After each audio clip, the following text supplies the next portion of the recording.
Hi అందరికీ నమస్కారం. నేను మా అత్తయ్యలతో కలిసి ప్రారంభించిన చిన్న వ్యాపారం గురించి మీతో పంచుకోవాలనుకుంటున్నాను. అసలు ఈ ఆలోచన ఎందుకొచ్చిందంటే, అది ఎండాకాలం నేను మా ఊరికెళ్ళడం జరిగింది. మాది ఉమ్మడి కుటుంబం. మా అత్తయ్యలు, మామయ్యలు అందరూ కలిసి ఉంటారు.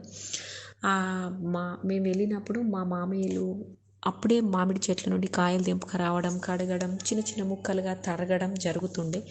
మా అత్తయ్యలందరూ కూడా ఒకరు మిరపకాయలు దంచడం, ఒకరు ఉప్పు దంచడం, ఒకరు పొల్లు చేయడం జరుగుతుంది.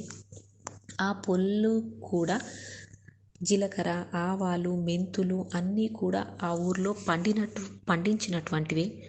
నూనె కూడా అక్కడ తయారు చేసినటువంటి గానుగ నుండి తీసిన స్వచ్ఛమైన పల్లి నూనె. మా అత్తగారు ఆ నూనెను కాగబెడుతున్నారు. మా అత్తయ్యలేమో పొల్లు చేస్తున్నారు. మేము మా ఆడపడుచులు అందరం కలిసి ఆ పొల్లెను జల్లెడ పట్టి వాళ్ళకిచ్చాము. ఇల్లంతా కూడా నూనె యొక్క వాసనతో, పొల్ల యొక్క వాసనతో నిండిపోయింది. ఆ వాసనతోనే మా యొక్క కడుపు నిండిపోయింది. మా అత్తగారు మధ్యలో కూర్చొని ఈ నూనెను ఆ ముక్కలకు పట్టిస్తూ, ఆ పొడులను అన్నీ ఒక దగ్గర కలిపి ప్రతి మామిడికాయ ముక్కకు ఉప్పు, కారం, నూనె అన్నీ సమానంగా పట్టించి ఒక దగ్గర పెట్టింది.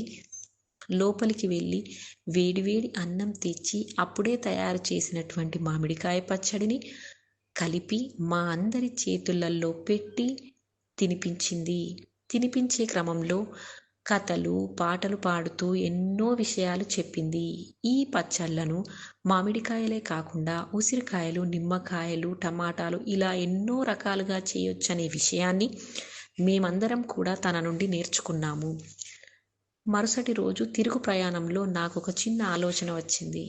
అరే, మా అత్తయ్యలు ఇంత కష్టపడుతున్నారు కదా, వీళ్ళ యొక్క పేరు ప్రతిష్టలు కేవలం ఇంటికి ఆ ఊరికే కాకుండా లోకానికి పరిచయం చేయాలని ఆలోచనతో మేము ఈ అత్తాకోడళ్ళ రుచులు వ్యాపారాన్ని ప్రారంభించాము. ఈ పచ్చళ్ళను ఎంత ప్రేమతో మేము తయారు చేస్తామో అంతే ప్రేమతో జార్లల్లో నింపి అదే ప్రేమను మీ ఇంటికి వచ్చే విధంగా మేము చేస్తాము. మీరు కూడా అంతే ప్రేమతో మమ్మల్ని ప్రోత్సహిస్తారని మనస్ఫూర్తిగా కోరుకుంటుంది ఈ అత్తాకోడళ్ళ రుచులు.